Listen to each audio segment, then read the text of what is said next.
പ്രിയപ്പെട്ട എഴുത്തുകാരി നീലാംബരി എഴുതുന്ന പുതിയ കഥ. അനുരാഗ നീർവർഷം. രചന നീലാംബരി. അവതരണം ഷാഹുൽ മലയിൽ. Editing Faisal C M Nooncheri. വലിയൊരു ഇടിയോടുകൂടി തന്നെ മഴ കനത്തു. ഭദ്ര പടിപ്പുര കടന്ന് മുറ്റത്തുകൂടി ഓടിയാണ് ഉമ്മറത്തേക്ക് കയറിയത്. എന്നിട്ടും മുടുത്തിരുന്ന മുണ്ടും നേരിയത് അല്പമൊക്കെ നനഞ്ഞു. അപ്പോഴും അവിടെ കൗസല്യമ്മയുടെ അച്ഛൻ പൂമുഖത്ത് തന്നെ നിൽപ്പുണ്ടായിരുന്നു. എത്ര നേരമായി മുത്തശ്ശ ഇങ്ങനെ നിൽക്കാൻ തുടങ്ങിയിട്ട്? ഞാൻ അമ്പലത്തിലേക്ക് പോകുമ്പോൾ കൂടി ഇവിടെ നിൽക്കുന്നുണ്ടായിരുന്നല്ലോ.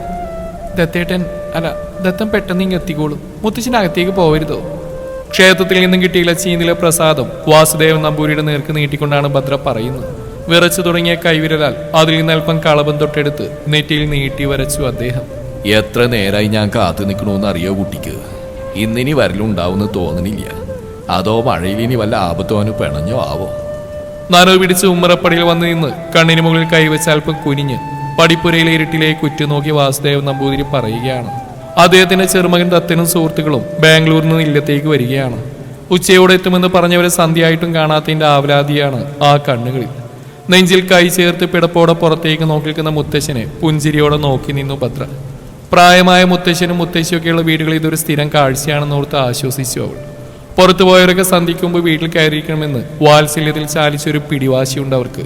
ത്രിസന്ധ്യ നേരത്തെ ഇങ്ങനെ ഓരോന്ന് പറയണോ വേണ്ടേ ചോദിച്ചുകൊണ്ട് അവൾ പൂജാമുറി ലക്ഷ്യമാക്കി നടന്നു.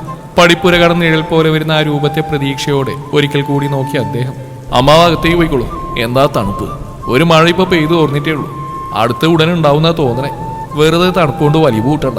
നിവർത്തി പിടിച്ചിരുന്ന കുടയും മടക്കി തിടുക്കപ്പെട്ട് മുറ്റത്ത് ഉമ്മറത്തേക്ക് കയറിക്കൊണ്ട് മരുമകൻ പ്രഭു പറഞ്ഞതും നിരാശയോടെ വാസുദേവൻ നമ്പൂതിരി അകത്തേക്ക് കയറിപ്പോയി.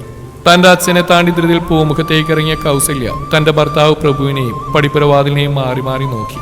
എന്തേ പിള്ളേര് വന്നില്ലേ? അല്ല, നിങ്ങൾ ഇങ്ങ് പോന്നോ? ഇങ്ങോട്ടേക്ക് വരുന്ന വഴിയിൽ മരം വീണ് കിടക്കുന്ന നിങ്ങൾക്ക് അറിയില്ലേ മനുഷ്യ? അവന്റെ പുതിയ കാറിലാവും വരുന്നു. വഴി തടസ്സമായ ആരോ ഒന്ന് പറഞ്ഞു കൊടുക്കുക.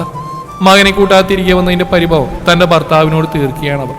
മരം വീണ് റോഡ് ബ്ലോക്കാണെന്ന് അറിഞ്ഞു ദത്തിനെ ഫോണിൽ മാറി മാറി വിളിച്ച് ഇരുവരും. എന്നാൽ അവനെ കിട്ടുന്നുണ്ടായിരുന്നില്ല. കൗസല്യയുടെ നിർബന്ധം കാരണം കവല വരെ പോയതായിരുന്നു പ്രഭു. ഹോ, എന്റെ കൗസല്യേ, കാറ്റത്തും മഴയത്തും റോഡിൽ മരം വീണെന്ന് പറഞ്ഞിട്ട് തന്നെയാ ഞാൻ ഇവിടുന്ന് പോയത്. പക്ഷെ അതൊക്കെ അപ്പോഴേ മുറിച്ചു മാറ്റി. കൊച്ചുകുട്ടിയൊന്നല്ലല്ലോ, അവനിങ്ങ് വന്നോളൂ. നീ പോയി നിന്റെ പണി നോക്ക്. പറയുമ്പോൾ കുടമടക്കി ചാരുപടിയുടെ താഴെയായി ഊന്നി വെച്ചുകൊണ്ട് അയാൾ അവിടേക്ക് ഇരുന്നു. ഓ, എന്ത് പണി! പണിയൊക്കെ നിങ്ങളുടെ പെങ്ങടെ മോള് ഭദ്ര ചെയ്തു തീർത്തു. ഇനിയിപ്പോ വിളക്ക് വെക്കണ പണി മാത്രമേ ബാക്കിയുള്ളൂ. മോളെ പാറു, ഓ ഈ പെണ്ണ എവിടെ പോയി കിടക്കുക? അല്ല, അവന്റെ കൂടെ ആരൊക്കെയുള്ളെന്ന് വല്ലതും നിങ്ങൾ അറിഞ്ഞായിരുന്നോ? കൂട്ടുകാർ 2-3 പേരുണ്ടാവുമെന്ന് പറയുണ്ടായിരുന്നു അവൻ. ആരൊക്കെയാണാവോ?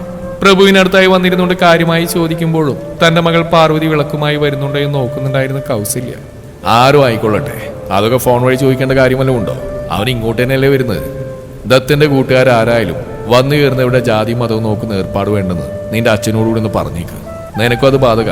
കാലം മാറി. നമ്മുടെ മകൻ ദത്തിനൊരു ഡോക്ടറാ. മാംസാഹാരം കഴിക്കാത്തവർക്ക് മനുഷ്യ ശരീരം കീറി തുന്നിക്കെട്ടാമെങ്കിൽ അന്യമതത്തിൽപ്പെട്ടവരെ ഇല്ലത്തിനകത്തും കയറ്റാം. ബ്രാഹ്മണ കുടുംബത്തിലെ പഴയ കാരണവർ വാസുദേവ നമ്പൂതിരിക്ക് പണ്ടങ്ങനെ ചില കടുംപിടുത്തങ്ങളൊക്കെ ഉണ്ടായിരുന്നു. പ്രായമായി എങ്കിൽ പോലും പുതുതായിട്ട് ആരെ കണ്ടാലും ജാതി ചോദിക്കുന്ന പതിവ് വിനോദം പുള്ളിക്കാരൻ ഇപ്പോഴും ഉണ്ട്. അന്യമതസ്ഥരും കീഴ്ജാതിക്കാരും ആണെങ്കിൽ തന്റെ അമ്മായിയപ്പന്റെയും ഭാര്യയുടെ മുഖമുഖം നിറഞ്ഞു വെച്ചുകൊണ്ട് തന്നെയാണ് പ്രഭു ഒരു താക്കിയതുപോലെ അങ്ങനെ പറഞ്ഞത്. ഒന്ന് നിർത്ത് മനുഷ്യ നിങ്ങളുടെ പ്രസംഗം. നിങ്ങളുടെ പെങ്ങൾ പണ്ടേതോ നസ്രാണിയുടെ കൂടെ ഇറങ്ങിപ്പോയിട്ട് അവസാനം അവൻ ചത്തേ പിന്നെ കൈക്കുഞ്ഞയും കൊണ്ട് വന്നവളെ നിങ്ങൾ വീട്ടിൽ തിരികെ കയറ്റി. കൊറോണ വന്ന് നിങ്ങളുടെ പെങ്ങൾ ചത്തപ്പോ ആ ദരിദ്രവാസി നസ്രാണിക്ക് ഉണ്ടായപ്പോൾ ഞാൻ തീറ്റിപ്പോറ്റുന്നില്ല. ഇപ്പോഴും ജാതി മതവും ഞാൻ നോക്കിയോ? ഇല്ലല്ലോ. എന്നാൽ അതുപോലെയല്ല എൻ്റെ മോന്റെ കൂട്ടുകാർ. അവര് മുസ്ലിങ്ങളോ ക്രിസ്ത്യാനികളോ നായന്മാരോ പറയരോ പോലെയോ ആരും ആയിക്കൊള്ളട്ടെ. അവന്റെ കൂടെയുള്ള ഒരു പൂത്ത കാശ് സമ്പാദിക്കുന്ന ഡോക്ടർമാര്, അതും വലിയ കുടുംബത്തിലെ പിള്ളേര്. അവര് വീട്ടിൽ കയറ്റി താമസിപ്പിക്കാൻ എനിക്ക് ഒരു മടിയില്ല. എന്റെ പെങ്ങളെയും മോളെ എന്റെ വീട്ടിലേക്ക് കയറ്റാൻ എനിക്ക് നിന്റെ ഒത്താശയുടെ ആവശ്യമില്ല. അവിടെ ഓഹരി കൂടി വിറ്റിട്ടാ ദത്തിനെ പഠിപ്പിക്കാനായി ബാക്കി തുക ഞാൻ ഉണ്ടാക്കിയത്.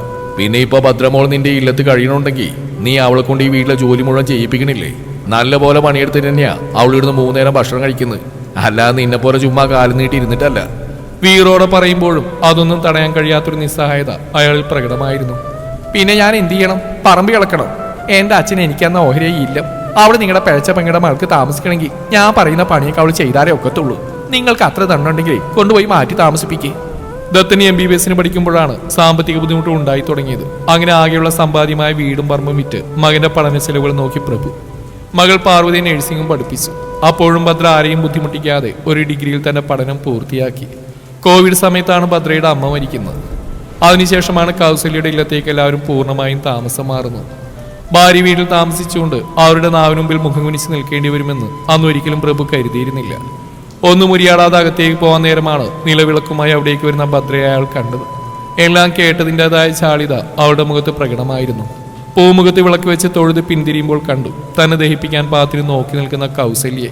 ഡീ, അടുക്കള പണിയെല്ലാം കഴിഞ്ഞു കരുതി പള്ളിയോർക്കത്തിന് കയറാന്ന് വിചാരിക്കേണ്ട നീ. ദത്തം വരാൻ ഇനിയും വൈകും. ചിലപ്പോൾ ഉണ്ടാക്കി വെച്ചെല്ലാം ഒന്നുകൂടെ ചൂടാക്കേണ്ടിയും വരും. അതല്ല, അവർ വരാൻ പിന്നെ വയ്യ. എല്ലാം പെറുക്കി ഫ്രിഡ്ജിൽ വെച്ച് വാതിലും ജനലൊക്കെ അടച്ചിട്ടാവും വരുന്നിടം വരെ കാത്തിരിക്കുകയും വേണം. മനസ്സിലായോടി? പിന്നെ പഴയ പോലെ ദത്തേട്ടാന്ന് വിളിച്ച് അവന്റെ മുമ്പിൽ മുറപ്പിന്റെ ചമയാൻ പോയാലുണ്ടല്ലോ, കൊല്ലും നിന്നെക്കാൾ 2 വയസ്സിന് മൂപ്പിയാവനുള്ളൂ. അതുകൊണ്ട് ദത്താന്ന് പേരെടുത്ത് വിളിച്ചാൽ മതി. നീ 26 വയസ്സ് കഴിഞ്ഞ് പെണ്ണിന്. പണ്ട് തള്ളപോയ ആരുടെയും കൂടെ പോരുതോ? അതെങ്ങനെയാ? കല്യാണ മണ്ഡപത്തിൽ അണിഞ്ഞൊരുങ്ങി ഇരിക്കണം എന്നാവും അവളുടെ മനസ്സിലിരിപ്പ്. അതിന് എന്റെ മോനെ കിട്ടില്ല. കത്തിച്ചു വെച്ച നിലവിളക്കിന്റെ മുമ്പിൽ നിന്ന് താണ്ഡവമാടുകയായിരുന്നു കൗസല്യ എന്ന സ്ത്രീ. എല്ലാം കേട്ടുകൊണ്ട് പുച്ഛത്തോടെ ഭദ്രയെ നോക്കി നിന്നു പാർവതി. ഭദ്രയ്ക്കെല്ലാം കേട്ട് തഴമ്പിച്ചു. 6 വയസ്സ കാലം മുതൽ ഈ 26 വയസ്സ് വരെ എല്ലാം കണ്ടും കേട്ടും കരയാൻ പോലും മറന്നുപോയിരുന്നവൾ വളരെ പക്വതയോടെ തന്നെ ഈ സാഹചര്യം അവൾ കൈകാര്യം ചെയ്തു. ദൈവദോഷം പറയരുത് അമ്മായി. ദത്തേട്ടനെ ക്ഷമിക്കണം. ദത്തനെ ഞാൻ ഒരിക്കലും ആ കണ്ണിൽ കണ്ടിട്ടില്ല. വിളിച്ച് ശീലിച്ചു പോയി. അതാ ഇടയ്ക്കിടയ്ക്ക് അറിയാണ്ട് ദത്തേട്ടാന്ന് പറഞ്ഞു പോണ്. നാവ് പിഴക്കാതെ ദത്തനെന്ന് വിളിക്കാൻ ഇനി ഞാൻ ശ്രദ്ധിച്ചോളാം. പിന്നെ വിവാഹം ഈ ജന്മം എനിക്കത് ഉണ്ടാവില്ലെങ്കിലും നേരെ ബാധിച്ച് എൻ്റെ ആ കുഞ്ഞുമുറിയിൽ കിടക്കേണ്ടി വന്നാലും അമ്മായി പറഞ്ഞ പോലെ ഒരുത്തൻ്റെ കൂടെ ഇറങ്ങിപ്പോയില്ലേ ഈ ഭദ്ര. പിന്നെ അടുക്കള കാര്യങ്ങൾ അതല്ലെങ്കിലും ഞാൻ തന്നെയല്ലേ അമ്മായി എന്ന് ചെയ്യാറ്. ഇന്നെനിക്ക് കൂടുതൽ നേരം ഉറക്കളക്കണം. അത്രയല്ലേ ഉള്ളൂ. അതെനിക്ക് ശീല. പരാതിയോ പരിഭവോ പറയാതെ ഞാൻ അതും ചെയ്തോളാം. കാണുന്ന പോലെ തന്നെ അവരുടെ വാക്കുകൾക്കും വല്ലാത്ത ധൈര്യമായിരുന്നു. രാത്രി 11 മണിയോട് അടുത്തിരുന്നു. ഏറെ കാത്തു നീട്ടും ദത്തിനെയും കൂട്ടുകാരെയും കാണാതായപ്പോൾ എല്ലാവരും അവരവരുടെ മുറികളിലേക്ക് പോയി ഉറക്കമായി. ഒറ്റക്കായതും അടുക്കള ചായ്പിൽ വന്നിന്ന് മുറ്റത്തേക്ക് ഉറ്റുനോക്കി ഭദ്ര. രാവിന്റെ തണുപ്പും ചെമ്പകപ്പൂവിന്റെ ഗന്ധവും അവളുടെ മനസ്സിനെ വല്ലാതെ പിടിച്ചുലച്ചു. അമ്മായിയോട് അങ്ങനെയൊക്കെ പറഞ്ഞെങ്കിലും ഏതൊരു പെണ്ണും കൊതിച്ചു പോകുന്ന തന്റെ ഉടലിന്റെ പാതിയുടെ തോളിൽ ചായാനുള്ള ആ ഭാഗ്യം കാലം തനിക്ക് നിഷേധിക്കുകയാണോ എന്ന് അവൾ ചിന്തിച്ചു പോയി. ഒരു പുരുഷന്റെ ചേർത്ത് പിടിക്കൽ, പ്രണയം നിറച്ചൊരു നോട്ടം, അതൊക്കെ തനിക്ക് അന്യമാവുകയാണ്. ശരിയാണ്, ഇതൊക്കെ ഇല്ലാതെയും ഈ ലോകത്തിൽ സ്ത്രീകൾ ജീവിക്കുന്നില്ലേ? പക്ഷെ ഒരിക്കൽ പോലും അതൊക്കെ അനുഭവിച്ചറിഞ്ഞിട്ടില്ലാത്ത ആരെങ്കിലും ഉണ്ടാവുമോ? ഉണ്ടാവും. ഈ ഭദ്ര അടുക്കളയിൽ ഇട്ടിരുന്ന കസേരയിൽ ഇരുന്നുകൊണ്ട് വലിയ വായിൽ കോട്ടുവായും വിട്ട് സ്ലാബിൽ നെറ്റിമുട്ടിച്ചു ഭദ്ര. നിദ്ര കണ്ണുകളിൽ ആധിപത്യം സ്ഥാപിക്കുമ്പോൾ പുറത്ത് വലിയ ഇരമ്പലോടെ തന്നെ മഴ തകർത്ത് പെയ്തു തുടങ്ങിയിരുന്നു. കുട്ടിയെ എണീക്ക, നോക്ക്, പാടിപ്പോരക്ക് പുറത്തൊരു വെളിച്ചം. കാറിന്റെ ആണെന്ന് തോന്നുന്നു. വാസുദേവൻ നമ്പൂതിരി കുലുക്കി വിളിച്ച ഞെട്ടി എഴുന്നേറ്റ് കണ്ണുമിഴിച്ചു ഭദ്ര. മുത്തശ്ശൻ ഉറങ്ങിയില്ല ഇതുവരെ? അതൊക്കെ പ്രഭുമാവ് നോക്കിക്കോളും. മുത്തശ്ശൻ പോയി കിടക്കരുതോ? കിടന്നിട്ട് ഉറക്കം വരുന്നില്ല. ദത്തൻ ഇതുവരെ എത്തിയിട്ടില്ല. ലോകം മുഴുവൻ മഴയും വെള്ളപ്പൊക്കവും തന്നെയാ. കുട്ടി കേട്ടിട്ടില്ലേ വാർത്തയിൽ പറയണത്? ഇവിടെ ഉള്ളവരൊക്കെ അതുണ്ടോ അറിയണു. എങ്ങനെ കഴിയണോ ആവും സമാധാനമായി കിടന്നുറങ്ങാൻ. ഏയ്, ലോകം മുഴുവനും ഇല്ല മുത്തശ്ശ. നമ്മുടെ കേരളത്തിൽ മാത്രമേ ഉള്ളൂ ഇപ്പോൾ തുലാവർഷം കടുത്തത്. ചിരിയോടെ പറഞ്ഞുകൊണ്ടവൾ റാന്തൽ വിളക്കും തൂക്കി ഉമ്മറത്തേക്ക് നടന്നു. ഇടിയിലും മഴയിലും കറണ്ട് പോയതുകൊണ്ട് തന്നെ മുഴുവൻ ഇരുട്ടാണ്. ശരിയാണ്, പടിപ്പുരക്ക് പുറത്ത് ആരൊക്കെയോ നിൽക്കുന്ന പോലെ. മൊബൈൽ ഫ്ലാഷ് പോലെ ചെറിയ വെളിച്ചമൊക്കെ കാണുന്നുണ്ട്. റാന്തലും കൊണ്ട് മഴയിലേക്ക് ഇറങ്ങാൻ കഴിയില്ലല്ലോ. അതുകൊണ്ട് തന്നെ പൂമുഖത്തെ ചാരുപടിയിലായി റാന്തൽ വിളക്ക് വെച്ച ശേഷം നിലത്ത് കുത്തി നിർത്തിയിരുന്ന 2 കുടകൾ കയ്യിലെടുത്തു ഭദ്ര. അതിലൊരെണ്ണം നിവർത്തി പിടിച്ച് മറ്റേ കൂടെ നെഞ്ചോട് ചേർത്ത് നേരെ നിന്റെ മുന്താണി ഇടുപ്പിൽ തിരികെ അവൾ മഴയിലേക്ക് ഇറങ്ങി. മുത്തശ്ശൻ വരണ്ടാട്ടോ, ദത്തിനെ ഞാൻ കൂട്ടിയിട്ട് വരാം. നനയാണ്ട് അങ്ങടേക്ക് കയറി നിൽക്കൂ. പറഞ്ഞുകൊണ്ട് നടക്കുമ്പോൾ പെട്ടെന്നുണ്ടായ മിന്നലിലും ഇടിയിൽ അവളൊന്ന് വിറച്ചുപോയി. നാശം, ആരാണാവോ പടിപ്പുര വാതിൽ കുറ്റിയിട്ട്? സ്വയം പിറുപിറുത്തോണ്ട് കുടകൾ നിലത്ത് വെച്ച് പടിപ്പുര വാതിലിന്റെ വലിയ തടിയഴി വലിച്ചു നീക്കി ഇരുപാളി വാതിൽ പിളർക്കെ തുറന്നു ഭദ്ര. ഇരുട്ടിൽ മഴയും നനഞ്ഞ് നിഴൽ പോലെ 4 പേര് തന്നെ ഉറ്റി നോക്കി നിൽക്കുന്ന അവൾ കണ്ടു. എന്തൊരു മഴയാ! നിന്റെ കുടയുണ്ടോ ഭദ്രേ?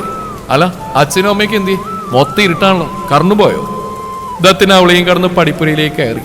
മഴ നനഞ്ഞു നിന്ന ബാക്കി 3 പേരും വേഗത്തിൽ പടിപ്പുരയിലേക്ക് കയറി. 4 പേരുടെ പുറകിലും വലിയ ബാഗ് ഉണ്ട്. ദത്തിന്റെ കൂടെ വന്ന 2 പെൺകുട്ടികളും ഒരു പുരുഷനുമാണെന്ന് അവർക്ക് മനസ്സിലായി. നീ എന്താണ് ഈ നോക്കുന്നത്? ഇതെന്റെ ഫ്രണ്ട്സ് അടി വേണേ. ഞാൻ ചോദിച്ചു കേട്ടില്ലേ നീ? ഇവിടെയുള്ളവരൊക്കെ എവിടെയെന്ന്? 10-12 മണി വരെ കാത്തിരുന്നു, പിന്നെ ഉറങ്ങി. ദത്തിനെന്താ ലേറ്റ് ആയത്? എന്തായാലും ഇവിടെ നിൽക്കണ്ട കേട്ടോ, നല്ല മിന്നലിടിയുണ്ട്. എല്ലാവരും വേഗം പോകുന്നുള്ളൂ. പറഞ്ഞുകൊണ്ട് ഒരു കൂടെ നിവർത്തി പിടിച്ച് ദത്തിനെ നേർക്ക് നീട്ടിയവൾ. അവൻ കൂടെ കയ്യിൽ വാങ്ങിയ നിമിഷം തന്നെ കൂട്ടത്തിലുള്ള ഒരു പെൺകുട്ടി ആ കൂടയിലേക്ക് കടന്ന് ദത്തനോട് ഒട്ടി നിന്നു. കയ്യിൽ കരുതിയ മറ്റൊരു കൂടെ തുറന്ന് ഭദ്ര തന്റെ അടുത്തിരിക്കുന്ന പെൺകുട്ടിക്ക് നേരെ നീട്ടി. നിങ്ങൾ 2 ഇതിൽ പോയിക്കോളും. അപ്പൊ താൻ തന്നെയില്ലേ, നമുക്ക് ട്രിപ്പിൾസ് അടിക്കാം, കം. പറഞ്ഞുകൊണ്ട് കൂടെ വാങ്ങാതെ ഭദ്രയുടെ ഒരു വശത്തായ പെൺകുട്ടി കയറുമ്പോൾ തന്റെ വലതുവശത്ത് ഒതുങ്ങി കൂടിയത് ഒരു പുരുഷനാണെന്ന തിരിച്ചറിവിൽ ഭദ്രയൊന്നും പരിങ്ങി. വേണ്ട, ഞാൻ പറയാൻ ശ്രമിച്ചവും പെട്ടെന്ന് കേട്ട വലിയ ഇടിമുഴക്കം അവളുടെ ശബ്ദത്തെ കവർന്നെടുത്തിരുന്നു. ഒപ്പം അവിടെ നഗ്നമായ ഇടത്തെ അരക്കെട്ടിലായ ഒരു പിടുത്തം മുറുകി. തന്റെ വലതുവശത്തായി നിൽക്കുന്ന ഉയരമുള്ള രൂപം തന്നെ അവന്റെ ദേഹത്തേക്ക് ചേർത്ത് പിടിക്കുകയാണെന്ന് അവൾ തിരിച്ചറിഞ്ഞു. മഴ നനയാതിരിക്കാനുള്ള തത്രപ്പാടാവുമെന്ന് അവളും ആശ്വസിച്ചു. എങ്കിലും നിഴൽ പോലെ കാണുന്നവനെ അവൾ കൂടുതൽ നേരെ ഉറ്റുനോക്കിപ്പോയി. ആ കുടയെന്ന് ഉയർത്തി പിടിക്കോ, ഞാൻ നനയുവാണ്. ഹൈറ്റ് തീരെയില്ലല്ലോ ഭദ്രക്കുട്ടിക്ക്. അവൾക്ക് കേൾക്കാൻ പാകത്തിന് ചെവിയോരെ മുഖം ചേർത്ത് പറയുമ്പോൾ മുഖം വെട്ടിച്ച് മുന്നോട്ട് നോക്കി ഭദ്ര. കൂടെ നടക്കുന്നവന്റെ നനവ് ദേഹത്തേക്ക് പടന്നു കയറുന്ന അവൾ അറിഞ്ഞു. പടി കടന്ന് ഉമ്മറത്ത് കയറി കുടമടക്കി ചാരുപടിയിൽ വെച്ച ശേഷം നോക്കുമ്പോൾ അവരൊക്കെ അകത്തേക്ക് കടന്നിരുന്നു. നമുക്ക് നാളെ പരിചയപ്പെടാം, ഒത്തിരി നനഞ്ഞു. ഡ്രസ്സൊക്കെ മാറ്റി ഒന്ന് ഉറങ്ങണം മുത്തശ്ശ, നല്ല യാത്രാക്ഷീണമുണ്ട്. ദത്തൻ പറയുമ്പോൾ എതിർത്തൊന്നും പറഞ്ഞില്ല വാസുദേവൻ നമ്പൂതിരി. തന്റെ ചെറുമകൻ സുരക്ഷിതനായി എത്തിയത് തന്നെ അദ്ദേഹത്തിന് വലിയ ആശ്വാസമായിരുന്നു. കറണ്ടില്ലാട്ടോ, മുറിയിൽ റാന്തലോ എമർജൻസി ലൈറ്റോ കാണും. ഭദ്ര പുറകെ വിളിച്ചു പറയുമ്പോൾ മറുപടിയായി ഒന്നും മൂളി ദത്തൻ. വെളിച്ചമില്ലാതിരുന്നതിനാൽ ഇപ്പോഴും ദത്തന്റെ കൂടെ വന്നൊരു വ്യക്തമായിരുന്നില്ല അവൾക്ക്. അവരവരുടെ മൊബൈൽ ഫ്ലാഷ് തെളിയിച്ച് ഗോവണി കയറിപ്പോകും ദത്തനെയും ഫ്രണ്ട്സിനെയും നിറഞ്ഞ പുഞ്ചിരിയോടെ നോക്കി നിന്നു ഭദ്ര. ഏറ്റവും പുറകെ പോയവൻ പെട്ടെന്നാണ് തിരിഞ്ഞു നോക്കിയത്. മുഖം വ്യക്തമല്ലെങ്കിൽ പോലും അവൻ നോക്കുന്നത് തന്നെയാണെന്ന ബോധം വന്നതും ഭദ്ര ഒരു പിടപ്പോടെ തിരിഞ്ഞുകൊണ്ട് വേഗത്തിൽ ഉമ്മറത്തേക്ക് ഇറങ്ങുന്ന വാതിലടച്ച് കുറ്റിയിട്ടു. വെള്ളി വെളിച്ചം പരത്തി ജനൽപ്പാളിൽ വന്ന് മുട്ടിയ മിന്നൽ പിണർന്ന് ഇത്തവണ ശബ്ദം തീരെ ഉണ്ടായിരുന്നില്ല. ജനലിനെ ചുംബിച്ചുകൊണ്ട് കിടന്ന ഭദ്ര പുതപ്പ് വലിച്ചു മൂടി തിരിഞ്ഞു കിടന്നു. അടുത്ത വെള്ളിടി വീണത് അവളുടെ പിന്നാമ്പുറത്ത് തന്നെയായിരുന്നു. 4 ദിക്കും പൊട്ടുമാർ ഉച്ചത്തിൽ വെട്ടിയിടി അവളുടെ ഉറക്കം കൊണ്ടാണ് ഇത്തവണ തിരികെ പോയത്. ഭയപ്പെട്ടൊന്നുമില്ല, അവൾ കട്ടിൽ എഴുന്നേറ്റിരുന്നു. ഇടിയും മഴയും ഒരു വികാരം തന്നെയാണ്. അതൊരു രാത്രി ഈ ഇടിയിലും മഴയിലും തണുപ്പിലും അവയെ ആസ്വദിച്ചുകൊണ്ട് തന്നെ പുതപ്പിനുള്ളിലൊന്ന് ചുരുണ്ടുകൂടണം. പ്രണയത്തിന്റെ കുളിരിനെ തലോടിക്കൊണ്ട് ഉറങ്ങാതെ തന്നെ കിടക്കുകയും വേണം. പക്ഷേ ആ കൊതി തനിക്കൊരു അത്യാഗ്രഹം മാത്രമാണെന്ന് അവൾക്കറിയാം. വെളുപ്പിന് 4 മണിക്ക് എഴുന്നേറ്റ് അടുക്കളയിൽ കയറിയ രാവിലെ കാപ്പിക്കുള്ള നേരത്തെ കാലമാക്കാം. അതിഥികളുള്ളതല്ലേ, അമ്മായി വക ഭരണിപ്പാട്ട് കേൾക്കണ്ട. എന്തോ എല്ലാവർക്കും ഭദ്രയെ അത്രയ്ക്ക് ഇഷ്ടമാണ്. വല്ലാത്തൊരു തരം പ്രേമം. എങ്ങോട്ടേലും ഇറങ്ങി ഓടിയാലോ എന്ന് തോന്നിപ്പോവാറുണ്ട് അവൾക്ക്. ഒന്നുകൂടി ചുരുണ്ടുകൂടാനുള്ള മോഹം ഉപേക്ഷിച്ച് എഴുന്നേൽക്കുമ്പോൾ വെളുപ്പിന് കണ്ണു തുറന്നാൽ പിന്നെ കണ്ണടക്കാൻ പാടില്ല എന്ന തത്വം ഓർത്തുപോയി അവൾ. ഒരു തവണ അടച്ചുപോയാൽ പിന്നെ കണ്ണു തുറക്കുന്ന 8 മണിക്കായിരിക്കും. അഴിഞ്ഞുകിടന്ന മുടി വാരി ചുറ്റി തന്റെ ചെറിയ ഫോണും കയ്യിലെടുത്ത് അവൾ മുറിവിട്ടിറങ്ങി. അടുക്കളയിലെത്തി സ്വിച്ച് ഇടുമ്പോഴാണ് കറണ്ട് ഇല്ല എന്ന ഓർമ്മ വന്നു പോലും. അതൊരു ശീലമായിരിക്കുന്നു. കറണ്ട് ഇല്ലാണ്ട് എങ്ങനെയാ ഓരോന്നും ഉണ്ടാക്കുക? രാവിലെ ദോശയ്ക്ക് ചമ്മന്തി അരക്കാന്നാ കരുതി. മിക്സി ഓണാവാതെ ഇനി എങ്ങനെയാ എൻ്റെ ദൈവമേ? അമ്മിക്കലാണെങ്കിൽ പുറത്ത് ചായ്പിലുവാ, അത് ഈർന്നേറ്റ് കിടക്കുന്നുണ്ടാവും. ഉച്ചക്കത്തേക്ക് സാമ്പാറിന് അരിഞ്ഞു വെച്ച പച്ചക്കറി ഫ്രിഡ്ജിലിരുന്ന് കേടായ ആവും. സ്വയം പിറുവിറുത്തോണ്ട് താടിക്ക് കൈയും കൊടുത്ത് ഇരുട്ടിലേക്ക് ഉറ്റുനോക്കി 1-2 നിമിഷം നിന്നു അവൾ. പിന്നെ ഒന്നോർത്ത് സമയം കളഞ്ഞില്ല. ഹാളിലേക്ക് ഒരു ഊഹം വെച്ച് പാഞ്ഞു. ഇടയ്ക്കിടെ ജനലും തുളച്ചു കയറുന്ന മിന്നൽ മാത്രമാണ് വെളിച്ചമായിട്ടുള്ളത്. ഒപ്പം മഴയുടെ ഇരമ്പലും. കയ്യിലെ പഴയ ടോർച്ച് ഫോണിന്റെ വെളിച്ചവും ശബ്ദവും ഒക്കെ കണക്കാണ്. ഹാളിലെ TV സ്റ്റാൻഡ് മുകളിൽ നിന്ന് വലിയ എമർജൻസി ലൈറ്റ് ചാർജ് ചെയ്യാൻ കുത്തിവെച്ചിട്ടാണ് തലേന്ന് രാത്രി കിടന്നത്. എപ്പോഴെങ്കിലും കറണ്ട് വന്നാൽ അതിന് ജീവൻ വെക്കുമല്ലോ എന്ന് കരുതി എമർജൻസി കയ്യിലെടുത്ത് പരതി ഓൺ ചെയ്ത് നോക്കി. ഇല്ല, ഓണാവുന്നില്ല. നാശം! ഇടിയും മഴയും നല്ലാന്ന് പറഞ്ഞവരെ തലയിൽ ഇടിത്തീ വീഴണ ദൈവമേ. ഈശ്വരാധിപ്പം ഞാൻ തന്നെയല്ലേ പറഞ്ഞ്. അല്പ ഉച്ചത്തിൽ പറഞ്ഞോട് വെട്ടിത്തിരിയ നിമിഷമാണ് ഉറപ്പുള്ളത് എന്തിലും അവൾ കൂട്ടിമുട്ടിയത്. അവൾ ഉറപ്പോടെ തന്നെയാണ് നിന്ന്. പക്ഷെ വേഗത്തിൽ ഗോവണി ഇറങ്ങി വന്നവന് പെട്ടെന്നുള്ള കൂട്ടിയിടിയിൽ ബാലൻസ് കിട്ടിയില്ല. കിട്ടിയ പിടിവളിയെ ഉടുമ്പടക്കം കെട്ടിപ്പിടിച്ചുകൊണ്ട് അവൻ നിലത്തേക്ക് അമിഴ്ന്നു വീണു. പഞ്ഞി പോലുള്ള എന്തിലോ തന്റെ മുഖം പൂഴ്ന്നു പോകുന്നവൻ അറിഞ്ഞു. ഒപ്പം തിളക്കമുള്ള ഒരു മെറ്റലിൽ അവന്റെ ചുണ്ടുകൾ അമർന്നു. വശ്യമാർന്ന ചെമ്പകപ്പൂവിന്റെ സുഗന്ധം അവന്റെ നാസികയും തുളഞ്ഞുള്ളിലേക്ക് കയറി സിരകളെ മത്ത് പിടിപ്പിക്കുന്ന അവൻ അറിഞ്ഞു. എന്നാൽ തന്റെ കാതിലമർന്ന് ആരുടെയോ ചുണ്ടുകളാണെന്ന് അവൾക്ക് മനസ്സിലായിരുന്നു. ആഞ്ഞു മണത്തു വലിക്കും പോലെ ആരുടെയോ ദീർഘനിശ്വാസത്തിന്റെ ശബ്ദവും അവളുടെ കാതിൽ പതിഞ്ഞു. തന്റെ ദേഹത്ത് പൂർണ്ണമായി അമർന്നു കിടക്കുന്ന ഒരു പുരുഷനാണെന്ന് മനസ്സിലാക്കാൻ അവൾക്ക് അധികം സമയമൊന്നും വേണ്ടി വന്നില്ല. അതും താടിയും മീശയും ഉള്ളത്. തൊട്ടുമുന്നേ കാതിലും കവിളിലും അവ കുത്തിക്കയറിയതിന്റെ തരിപ്പ് ഇപ്പോഴും അനുഭവപ്പെടുന്നുണ്ട്. നിഴൽ പോലെ അവന്റെ മുഖം അവൾ ഉറ്റുനോക്കുമ്പോൾ വിരൽ തുമ്പോളം അകലം പോലും അവരുടെ മുഖങ്ങൾക്കിടയിൽ ഉണ്ടായിരുന്നില്ല. ഒരിക്കൽ കൂടി അകത്തേക്ക് മിന്നിയടിച്ച മിന്നൽ പിടറിന്റെ വെള്ളി വെളിച്ചത്തിൽ പെട്ടെന്ന് കണ്ണുമറഞ്ഞ അവന്റെ മുഖം അവൾ ഓർത്തെടുക്കാൻ വെറുതെ ഒന്ന് ശ്രമിച്ചു. ഓർമ്മയിൽ തെളിഞ്ഞ് തിളങ്ങുന്ന 2 കണ്ണുകളാണ്. അവനേക്കാൾ മുന്നേ തന്നെ നെറ്റിയിൽ മുട്ടി നിൽക്കുന്നത് അവന്റെ മുടിയിഴകളാണ്. മിന്നലിനോടൊപ്പം വൈകിയെത്തിയ ഇടിയുടെ പ്രകമ്പനത്തിൽ അവന്റെ ഷോർട്ടിലായി പിടിച്ചിരുന്ന അവളുടെ കൈയുടെ മുറുക്കവും കൂടിയിരുന്നു. അന്നേരം തന്നെ തന്റെ ടീഷർട്ടിനെ ചുളിയിച്ചുകൊണ്ട് കൂട്ടിപ്പിടിച്ചിരിക്കുന്നവരുടെ കൈയിലേക്ക് അവനും ഒന്ന് നോക്കി. വേഗത്തിൽ നിലത്തുനിന്ന് എഴുന്നേറ്റവൻ ഒറ്റ വലിയിൽ അവളെയും പൊക്കി നിർത്തിയിരുന്നു. Sorry, I am really sorry, I didn't see you. അല്ല, ഈ കൊച്ചുകൾ പങ്കാലത്ത് ഭദ്രയുടെ എന്നാ ചെയ്യുക, അത് ഈ പെരുമഴയത്ത്. വളരെ പതിഞ്ഞ അവന്റെ സ്വരമാണ് ഭദ്രയെ സ്വഭാവത്തിലേക്ക് എത്തിച്ച്. അവന്റെ പിടിയിൽ നിന്ന് വേഗം കുതിരി മാറി 2 അടി പിന്നിലേക്ക് വെച്ചുകൊണ്ട് അതിനേക്കാൾ വേഗത്തിൽ അടുക്കളയിലേക്ക് പാഞ്ഞു ഭദ്ര. അവൾ പോകുന്നത് നോക്കിയൊരു നേരത്തെ ചിരിയോട് അവൻ അപ്പോഴും അവിടെ തന്നെ ഉണ്ടായിരുന്നു. ആരാവും ഇയാള്? എന്നെ എങ്ങനെ അറിയാം? ഓ, ദത്തം പറഞ്ഞു കൊടുത്താവും എന്നെ കുറിച്ച്. ഇനി മനഃപൂർവ്വം ഇടിച്ചതാവോ? ഏയ് ആവില്ല. ഇരുട്ടിൽ തടഞ്ഞ് ദേഹത്തുകൂടി വീണു. സോറിയും പറഞ്ഞു, അത്ര തന്നെ. കത്തിച്ചു വെച്ച മണ്ണെണ്ണ ചിമ്മിനിയിൽ നിന്ന് ഉയരുന്ന കറുത്ത പുകയുടെ നേർത്ത മണം ആസ്വദിച്ചുകൊണ്ട് നിൽക്കുമ്പോഴാണ് മറ്റൊരു മണം അവൾക്ക് അനുഭവപ്പെട്ടത്. ഒരു പിടപ്പോടെ അവൾ ചുറ്റിലും കണ്ണുകൾ പായിച്ചു. തന്റെ ദേഹത്തേക്ക് വീണവിൽ നിന്ന് വമിച്ചിരുന്ന വശ്യമാർന്ന ഒരു പെർഫ്യൂം സുഗന്ധമാണ് തനിക്കിപ്പോഴും അനുഭവപ്പെടുന്നത്. കണ്ണുകളിൽ സംശയം നിറച്ചുകൊണ്ട് അവൾ അവന് വേണ്ടി അവിടെയെല്ലാം പരതി. തന്നെ ചുറ്റിപ്പറ്റി നിൽക്കുന്ന ആ സുഗന്ധം തന്റെ തന്നെ ശരീരത്തിൽ നിന്നുമാണെന്ന് തിരിച്ചറിഞ്ഞ നിമിഷം ധരിച്ചിരുന്ന നേരിയതിന്റെ ഷോൾഡർ ഭാഗം അല്പം ഉയർത്തിയൊന്ന് മണത്ത് നോക്കിയ ഭദ്ര. എന്തൊരു മണം! അയ്യോ വേണ്ട, എനിക്ക് മണ്ണെണ്ണ വിളക്കിന്റെ മണം തന്നെ ധാരാളം.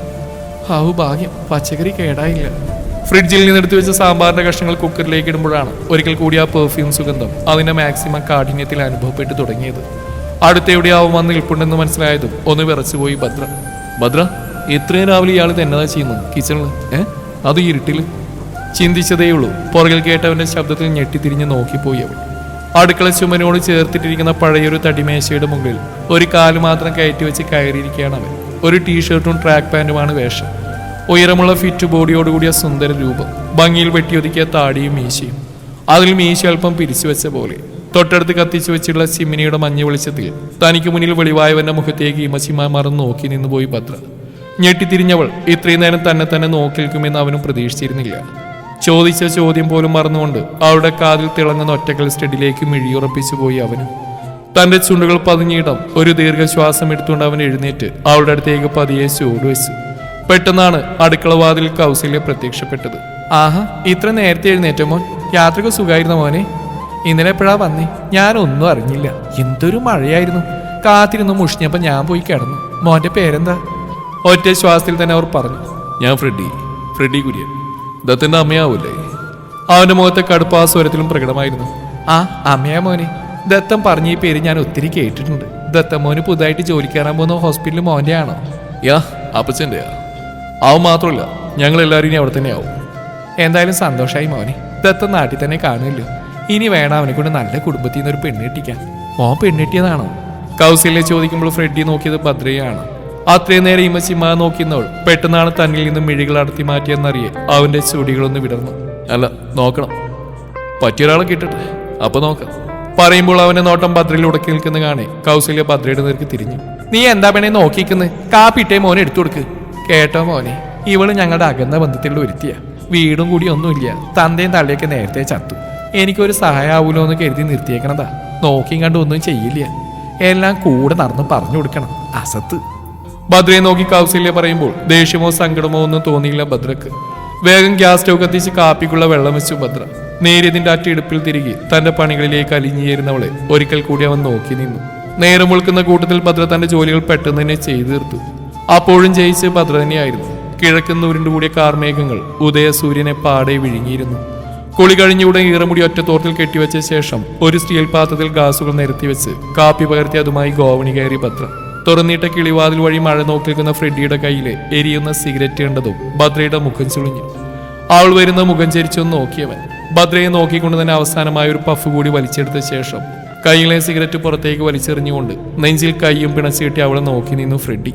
കയ്യിലെ പാത്രത്തിൽ തന്നെ മിഴികൾ ഉറപ്പിച്ച് അവനടുത്തേക്ക് പതിയെ ചെല്ലുമ്പോഴും മുന്നിൽ നിൽക്കുന്നവന്റെ നോട്ടത്തിനു മുമ്പിൽ അവളുടെ നെഞ്ചം പിടയാതിരുന്നില്ല. അവന് നേരെ പാത്രം നീട്ടിക്കൊണ്ട് മിഴികൾ ഉയർത്തി നോക്കി ഭദ്ര. ആൾക്ക് നേരെ ചെറുപുഞ്ചിരി സമ്മാനിച്ചുകൊണ്ട് ഒരു ഗ്ലാസ് കയ്യിലെടുത്തു ഫ്രെഡി. അടഞ്ഞുകിടക്കുന്ന മുറിയിലേക്ക് നോക്കി 1-2 നിമിഷം അവൾ അങ്ങനെ നിന്നു. വാതിൽ കൊട്ടാനാഞ്ഞതും പുറകിൽ ഫ്രെഡിയുടെ സ്വരം അവൾ കേട്ടു. ഭദ്ര, കൊട്ടണ്ട. ഡോർ തുറന്ന മുന്നിൽ കാണുന്ന കാഴ്ച ചിലപ്പോൾ കൊച്ചു താങ്ങത്തില്ല. അതവിടെ വെച്ചേച്ച് പോയിക്കോ, ഞാൻ കൊടുത്തോളാം. അവൻ പറഞ്ഞതിന്റെ പൊരുൾ മനസ്സിലാവാതെ ഒരു നിമിഷം അവനെ നോക്കി നിന്നു ഭദ്ര. ഗ്ലാസ് ചുണ്ടോട് ചേർത്ത് ചൂട് കാപ്പി കുടിക്കുന്നവനെയും ചിമ്മാതെയുള്ള നോട്ടത്തിനു മുമ്പിൽ ഒരിക്കൽ കൂടി വിറച്ചതും വേഗത്തിൽ ഗോവണി ഇറങ്ങിയവൾ താഴേക്ക് പാഞ്ഞു. ദത്തിന്റെ കൂടെ വന്ന പെൺകുട്ടികൾ മോഡേൺ വസ്ത്രധാരികളായിരുന്നു. ആ കാഴ്ച തന്നെ വാസുദേവൻ നമ്പൂതിരിയുടെ വായടപ്പിക്കും വിധത്തിലായിരുന്നു. തന്റെ അല്ലല്ലോ, കണ്ടവരുടെ മക്കളിലെ എന്നോർത്ത് സമാധാനിച്ചു കൗസല്യ. ദത്തിന്റെ പെങ്ങൾ പാർവതിയുടെ കണ്ണുകൾ പാഞ്ഞതൊക്കെയും ഫ്രെഡിയുടെ നേർക്കായിരുന്നു. സ്ലീവ്ലെസ് ബനിയൻ ധരിച്ചവന്റെ ചെറു ചലനങ്ങൾക്കനുസരിച്ച് ഉയർന്നു മുറുകുന്ന ബൈസപ്പ് മസിൽസിന്റെ ഊക്കിൽ അവളുടെ ദൃഷ്ടി പതിഞ്ഞു നിന്നു. നസ്രാണി ചെക്കനെ മോഹിച്ചാൽ തന്റെ അമ്മ തന്നെ വെട്ടിനുറുക്കി അച്ചാറിടുന്നറിയാവുന്നതുകൊണ്ട് പാർവതി സ്വയം അടങ്ങി. ഊൺമേശയുടെ ചുറ്റുമിരുന്നവർക്ക് ഭക്ഷണം വിളമ്പിയത് ഭദ്രയും കൗസല്യമായിരുന്നു. ഭദ്ര, നീയും കൂടി ഇരിക്കും, അമ്മയുണ്ടല്ലോ വിളമ്പാർ. അടുത്തുള്ള കസേര ചൂണ്ടി ഭദ്രയോടായി ദത്തം പറയുമ്പോൾ കൗസല്യ അവനെ തടഞ്ഞിരുത്തിക്കൂടെ സംസാരിച്ചു തുടങ്ങി. എല്ലാരും കൂടി ഇരുന്നാലെങ്ങനെയാ? കറികളൊക്കെ വിളമ്പാനുള്ള. ഞങ്ങൾ അവസാനം ഇരുന്ന് കഴിച്ചോളാം. ഫ്രെഡിയുടെ നോട്ടം അപ്പോഴും ദത്തയിൽ തന്നെ തറഞ്ഞു നിന്നു. വാശി ജയിക്കാത്ത കുഞ്ഞിനെ പോലെ അവന്റെ മുഖം കൂർത്തു. ഇനി എന്താടാ, അത്രയ്ക്ക് സഹിക്കുന്നില്ലേ നീ തന്നെ അവളെ പിടിച്ചിരുത്തിക്കോ. ഫ്രെഡിയുടെ കാതിലായി ദത്തൻ പതിയെ പറഞ്ഞു. അങ്ങനെ ചെയ്യാൻ ഈ ഫ്രെഡി കുര്യനൊരു മടിയുമില്ല തത്ത. വേണേൽ എന്റെ മടിയിൽ പിടിച്ചിരുത്ത ഞാൻ അവളെ. പിന്നീട് ഇവിടെ സംഭവിക്കാൻ പോകുന്ന എന്താണെന്ന് എനിക്ക് ഊഹിക്കാലോ അല്ലേ എന്റെ പൊന്നു ഫ്രെഡി. എന്നാലും കുറച്ച് ദിവസം കൂടി അവൾ അടിമപ്പണി തുടരട്ടെ. നമുക്ക് പതിയെ കാര്യങ്ങൾ പറഞ്ഞ് ബോധ്യപ്പെടുത്താമെന്ന്. മേഹൂന എന്റെ വയറ്റത്തടിക്കലാണ് അസറാണ് ഇനി. ഭക്ഷണം കഴിച്ച ഓരോരുത്തരെ അടുക്കള വരാന്തയിലേക്ക് ഇറങ്ങി. വലിയ ഒട്ടുകലത്തിൽ നിന്ന് കൈ കഴുകാനുള്ള വെള്ളം കിണ്ടിയാൽ കോരി ഒഴിച്ചു കൊടുത്ത് ഭദ്രയാണ്. Bhadra, how beautiful you are. ശരിക്കും അത്രയ്ക്ക് ഭംഗിയുണ്ട്. നിന്റെ ഈ മുടി ഒറിജിനലാണോ? എപ്പോഴും നീ ഈ സാരിയാണ് എടുക്കാറ്? ഈ പ്രശംസയുടെ അവകാശി ദത്തിന്റെ ഫ്രണ്ട് ആതിരയാണ്. അത് കേട്ട പാർവതി മുഖവും കൂട്ടി അകത്തേക്ക് പാഞ്ഞു. ഒരു ചിരിയോടെ വരണി അവർക്കടുത്തായി നിന്നു. തോളിൽ കിടന്ന തോർത്ത് അവൾക്ക് നേരെ നീട്ടി ഒരു ചിരിയോടെ ഭദ്ര പറഞ്ഞു. ഇത് സാരിയല്ല കേട്ടോ, മുണ്ട് നേരിയതോ. പുറത്തു പോകുമ്പോൾ ഇടയ്ക്ക് ചുരിദാർ ഇടാറുണ്ട്. വീട്ടിലെനിക്ക് ഇതാ ഇഷ്ടം. അല്ലാതെ ഇഷ്ടമുള്ള വസ്ത്രങ്ങൾ വാങ്ങിത്തരാനായി തനിക്ക് ഇവിടെ ആരാണുള്ളതെന്ന് ഓർത്തു ഭദ്ര. ഭദ്ര കൊടുത്ത തോർത്തിൽ കൈകൾ തുടച്ച് അവളുടെ തോളിൽ തന്നെ തിരികെ ഇട്ടുകൊണ്ട് വരിണി അവളുടെ കവിളിൽ ഒന്ന് അമർത്തി മുത്തി. ഇത് നിന്റെ കൈപുണ്യത്തിന് ഇരിക്കട്ടെ, അത്രയ്ക്ക് നല്ല ടേസ്റ്റി ഫുഡായിരുന്നു. ഒരു ചിരിയോടെ ആതിരയും വരിണിയും മുറ്റത്തേക്ക് ഇറങ്ങിപ്പോയതും അവർ പോയ വഴിയെ കണ്ണും വീഴ്ചയെന്നു ഭദ്ര. അതെങ്ങനെ മനസ്സിലായി ഈ ഫുഡൊക്കെ ഞാനാണ് ഉണ്ടാക്കിയെന്ന്? ചിന്തിച്ചുകൊണ്ട് നിൽക്കുമ്പോഴാണ് ആ വശ്യ സുഗന്ധം തനിക്ക് പിന്നിലായി അനുഭവപ്പെടുന്ന അവൾ അറിഞ്ഞത്. അപ്പോഴേക്കും ഭദ്രയുടെ കയ്യിലുണ്ടായിരുന്ന ഓട്ടുകിണ്ടി ഫ്രെഡി പിടിച്ചിരുത്തിയിരുന്നു. കൈയും വായും കഴുകി അവൻ ഓട്ടുകിണ്ടിയിൽ അവശേഷിച്ച വെള്ളം മുഖത്തേക്ക് ഒഴിക്കുന്നത് നോക്കിയിരുന്നു ഭദ്ര. ഇരു കൈകളും ഒന്ന് കുടഞ്ഞുകൊണ്ട് ഭദ്രക്കടുത്തേക്ക് വന്നവൻ വലം കൈയാൽ താടിയും മീശ അമർത്തി തുടച്ച് കയ്യിൽ അവശേഷിച്ച വെള്ളം ഭദ്രയുടെ മുഖത്തേക്ക് കുടഞ്ഞു. അവന്റെ ആ പ്രവൃത്തിയിൽ ഭദ്ര കണ്ണുകൾ മുറുകെ അടച്ചുകൊണ്ട് മുഖം ഒരു വശത്തേക്ക് ചെരിച്ചു പിടിച്ചു. തന്റെ കവിളിലും കഴുത്തിലുമായി എന്തോ പരുത് നിറഞ്ഞ നിമിഷം കണ്ണുകൾ വലിച്ചു തുറന്നു ഭദ്ര. അവളുടെ തോളിൽ കിടന്ന തോർത്തിന് അവിടെ തന്നെ വെച്ചുകൊണ്ട് മുഖം തുടക്കുകയാണ് ഫ്രെഡി. അവന്റെ നനവാർന്ന മുടിയിഴകളാണ് തന്നിൽ പരതി നടക്കുന്നതെന്ന് കണ്ടതും ഒരു പിടച്ചിലോടെ ഭദ്ര പുറകിലേക്ക് രണ്ടടി വെച്ചുപോയി. നിനക്ക് വിശപ്പുണ്ടാവുന്നില്ല പെണ്ണേ, പോയി നല്ലപോലെ ഭക്ഷണം കഴിക്കും ഭദ്ര. താക്കീതിന്റെ സ്വരത്തിൽ പറഞ്ഞ ശേഷം വശ്യമാർന്നൊരു പുഞ്ചിരി സമ്മാനിച്ചു അവൻ. ഭദ്രയിൽ അറിയാതെ ഒരു കിതപ്പ് ഉടലെടുത്തു. അവളെ താണ്ടി പിന്നോട്ട് പോയവൻ ഒരിക്കൽ കൂടി അവളുടെ പുറകിലായി വന്നിന്നുകൊണ്ട് സ്വകാര്യം പോലെ കാതോരം പറഞ്ഞു. അതെ, എന്നും ഈ കൈ കൊണ്ടുണ്ടാക്കിയ ഭക്ഷണം കഴിക്കാനൊക്കെ കൊതി തോന്നിപ്പോവും എനിക്ക്. Thank you for such A delicious lunch. അല്പസമയം വേണ്ടി വന്നു അവൾക്ക് സ്വഭാവത്തിലേക്ക് തിരിച്ചെത്താൻ. ഓട്ടുകിണ്ടിൽ നിറച്ചും വെള്ളം കോരി മുഖത്തേക്ക് ഒഴിച്ചു ഭദ്ര. ഉറപ്പുള്ളതെന്തോ മനസ്സിനെ ചട്ടം കെട്ടി പറഞ്ഞു പഠിപ്പിച്ചവൾ. തോരാത്ത മഴക്കൊപ്പം 2 ദിവസം കടന്നുപോയി. സന്ധ്യയ്ക്ക് അമ്പലത്തിൽ നിന്ന് തിരികെ വന്നാണ് ഭദ്ര. ഉമ്മർത്തി ഈ സമയം എല്ലാവരും കാണുമെന്ന് അറിയാവുന്നതുകൊണ്ട് ഇല്ലത്തിന്റെ വടക്ക് വശം വഴി മുറ്റത്തേക്ക് കയറിയ വലിയ വരാന്തയിലൂടെ പൂജാമുറി ലക്ഷ്യമാക്കി നടക്കുമ്പോഴാണ് ആ കാഴ്ച അവൾ കാണുന്നത്. വലിയ ആട്ടുകട്ടിലിൽ വരിണിയുടെ മടിയിൽ തലവെച്ച് കിടക്കുന്ന ദത്തൻ, തിണ്ണയിലിരുന്ന് ഫോണിൽ സംസാരിക്കുന്ന ആതിര. പിന്നെയും അനുസരണയില്ലാതെ അവളുടെ കണ്ണുകൾ പരക്കം പാഞ്ഞു. ഫ്രെഡിയെ കാണാതെ വന്നതും നേരിയ ആശ്വാസം തോന്നി. എങ്കിലും ഒരിക്കൽ കൂടി ഭദ്രയുടെ കണ്ണുകൾ ദത്തനിലും വരിണിയിലും മുടക്കി നിന്നു. ഭദ്രയെ കണ്ടത് ഒരു പിടപ്പോടെ ദത്തൻ ചാടി എഴുന്നേറ്റു. ഉള്ളിൽ ഉറഞ്ഞുകൂടിയ സംശയങ്ങളെ അവൾ മനഃപൂർവ്വം അവഗണിച്ചുകൊണ്ട് അവർക്കടുത്തേക്ക് മുന്നോട്ട് നടന്നു. ഭദ്ര, പ്രസാദാണോ കയ്യിൽ? ഞങ്ങൾക്കും കൂടി തന്നേച്ചും പോടാ. ജാടി നീക്കി ദത്തം പറഞ്ഞതും കയ്യിൽ ഇലച്ചീന്നുമായി ഭദ്ര അവർക്കടുത്തേക്ക് നടന്നു. 3 പേർക്കും നെറ്റിയിൽ കളഭം തൊട്ടുകൊടുത്ത അവൾ തന്നെയാണ്. വടക്ക് വശത്തെ വാതിൽ കടന്ന് അകത്തേക്ക് കയറിയതും ആ ഇരുട്ടിലേക്ക് ആരോളോ വലിച്ചെടുത്തു. എനിക്ക് തൊട്ടു തരില്ലേ ഭദ്ര? ഫ്രെഡിയുടെ പതിഞ്ഞ സ്വരം. അവളുടെ കയ്യിൽ ഇലച്ചീന്നിലേക്ക് അവളെയും മാറി മാറി നോക്കി ഫ്രെഡി. തന്നിൽ ഉടലെടുത്ത വിറയൽ മറച്ചു പിടിച്ച് ധൈര്യം സംഭരിച്ചു ഭദ്ര. ഫ്രെഡിക്ക് എന്തിനാ കളവും? നിങ്ങൾ ക്രിസ്ത്യാനിയല്ലേ? ആദ്യമായി തന്നോട് സംസാരിക്കുന്നവരുടെ പെട്ടെന്നുള്ള ഭാവമാറ്റത്തിൽ തെല്ലെന്ന് അമ്പരുന്നവൻ. ഒപ്പം ഫ്രെഡി എന്നുള്ള അവളുടെ വിളി. ഓ, അതിനെന്നതാ കൊച്ചേ, നെറ്റിയിൽ ചന്ദനം തൊട്ട കർത്താവ് പിണങ്ങത്തൊന്നുമില്ല. കൊച്ചു തൊട്ടെന്നേ നീ. ഫ്രെഡി ചായനൊന്ന് നോക്കട്ടെ. അല്പം കൂടി അവളിലേക്ക് ചേർന്ന് നിന്നു ഫ്രെഡി. അവനെ ഒന്ന് കൂർപ്പിച്ച് നോക്കി മുന്നോട്ട് പോവാനാഞ്ഞതും തടസ്സം സൃഷ്ടിച്ചുകൊണ്ട് വീണ്ടും മുന്നിൽ കയറിയുന്നവൻ. അവഗണന അത് ഈ ഫ്രെഡി കുര്യൻ സഹിക്കില്ല വച്ചേ. തൊട്ടു തരുന്നതോ ഞാൻ സ്വയം തൊടണോ? മടുപ്പ് കലർന്ന നിശ്വാസത്തോടെ അവൾ അവന് നേരെ കളബ് നീട്ടി പറഞ്ഞു. പെട്ടെന്നാവട്ടെ ഫ്രെഡി, എനിക്ക് പോണം. അവൾ നീട്ടി ഇലച്ചീന്ന് പാടെ അവഗണിച്ചുകൊണ്ട് അവൻ ഭദ്രയ്ക്ക് നേരെ മുഖമടുപ്പിച്ചു. തന്റെ നെറ്റിയിൽ അവന്റെ നെറ്റി ചേരുന്നു. മൂക്കുകൾ തമ്മിൽ കൂട്ടിമുട്ടി തെന്നിമാറുന്നു. ഒരു പകപ്പോടെ അവൾ അറിഞ്ഞു. അവന്റെ മീശ തന്റെ അധരങ്ങളിൽ കുത്തിക്കയറുന്ന പോലെ തോന്നിയ നിമിഷം അവനെ പിന്നിലേക്ക് തള്ളി മാറ്റി ഭദ്ര അകത്തേക്ക് ഓടി. മുറിയിലെത്തിയിട്ട് അവളുടെ കിതപ്പടങ്ങിയിരുന്നില്ല. നെഞ്ചിൽ കൈവച്ചുകൊണ്ട് അവൾ ചുമരിൽ ചാരിയുന്ന കണ്ണുകൾ അടച്ചു. ഇത്രയൊക്കെ നടന്നിട്ടും തനിക്കെന്താണ് ദേഷ്യമോ വെറുപ്പോ അവനോട് തോന്നാത്തെന്നോർത്ത് അതിശയിച്ചു പോയി ഭദ്ര. പക്ഷെ അവളുടെ കണ്ണുകൾ നിറഞ്ഞു തുളുമ്പി. അർഹതപ്പെടാത്തത് എന്തോ ആരോ തനിക്ക് നേരെ വെച്ച് നീട്ടി കൊതിപ്പിക്കും പോലെ. ഉള്ളിൽ അടിച്ചമർത്തി വെച്ചിരുന്ന തന്നിലെ സ്ത്രീയെ കുത്തി മുറിവേൽപ്പിക്കുന്ന പോലൊരു വേദന അവളിൽ ഉടലെടുത്തു. അപ്പോൾ ഒരു വേള അവന്റെ നോട്ടവും സാമീപ്യവും താനും ആസ്വദിച്ചിരുന്നിരിക്കണം. കേവലം 2-3 ദിവസത്തെ കൂടിക്കാഴ്ച കൊണ്ട് ഒരു പുരുഷന്റെ ചെയ്തികൾ ആസ്വദിക്കാൻ മാത്രം വെമ്പി നിന്നു തന്നിലെ സ്ത്രീ എന്നോർത്ത് സ്വയം പഴിച്ചു ഭദ്ര. ആരും കാണാതെ ഒളിച്ചിരിക്കാൻ തോന്നിപ്പോയി അവൾക്ക്. ഈ വീട്ടിൽ ഈ ജന്മം തനിക്കതിന് കഴിയില്ല. മണിക്കൂറുകൾ കഴിയുമ്പോൾ അത്താഴമുണ്ടാക്കി വിളമ്പേണ്ടതും താൻ തന്നെയാണെന്ന യാഥാർത്ഥ്യം അവളെ നിർവികാരതയിലേക്ക് കൂപ്പുകുത്തിച്ചു. ആരുടെയും മുഖത്ത് നോക്കാതെ ഭദ്ര തന്റെ കടമകൾ നിറവേറ്റുമ്പോൾ തന്റെ പ്രവൃത്തിയാൽ അവൾ മുറിവേറ്റിരിക്കണമെന്ന് ഫ്രെഡിക്കും തോന്നിപ്പോയി. എല്ലാ മുഖത്ത് നോക്കി തുറന്ന് പറഞ്ഞുകൊണ്ട് അവളെ വരിഞ്ഞു മുറുക്കി ശ്വാസം മുട്ടിച്ചു പ്രണയിക്കാൻ അവന്റെ ഉള്ളം വെമ്പി. ഭദ്ര എന്ന പെണ്ണിനോട് തനിക്ക് കുറച്ചു കാലമായി ഭ്രാന്താണെന്ന് അവന് വിളിച്ചു പോവാൻ തോന്നി. ആദ്യമായി അവളെ കാണുന്നത് ദത്തന്റെ ഫോൺ ഗാലറിയിലെ ഫാമിലി ഫോട്ടോയിലൂടെയാണ്. ഒരു കൗതുകത്തിന് ചുമ്മാ നോക്കിയിരുന്നു എന്നല്ലാതെ പ്രത്യേകിച്ചൊന്നും തോന്നിയിരുന്നില്ല. ദിവസമുള്ള ദത്തന്റെ വീഡിയോ കോൾ അതാണ് തന്നെ ഭദ്രയിലേക്ക് കൂടുതൽ അടുപ്പിച്ചത്. അച്ഛനോടും അമ്മയോടും മുത്തച്ഛനോടും പെങ്ങളോടും ഒക്കെ ദത്തൻ സംസാരിക്കുമ്പോൾ ബാക്ക്ഗ്രൗണ്ടിൽ ഒളിഞ്ഞും തെളിഞ്ഞും തന്നെ കൊതിപ്പിച്ച വെണ്ണക്കൽ ശില്പമായിരുന്നു ആദ്യം തനിക്ക് ഭദ്ര. പക്ഷേ ഇല്ലത്തുള്ളവർ അവളോട് കാണിക്കുന്ന അവഗണന തിരിച്ചറിഞ്ഞ നിമിഷം ദത്തന്റെ കൊരവളി തന്റെ വലതുകയിൽ അമർന്നിരുന്നു. ഞെണ്ടിറുക്കിയ പോലെയാണ് ദത്തൻ ഭദ്ര ആരാണെന്നും എന്താണെന്ന് വിശദമായി തന്നോട് പറയുന്നു. കേട്ടുകഴിഞ്ഞതുള്ളിൽ നിറഞ്ഞ സന്തോഷം പറഞ്ഞറിയിക്കാൻ കഴിഞ്ഞിരുന്നില്ല തനിക്ക്.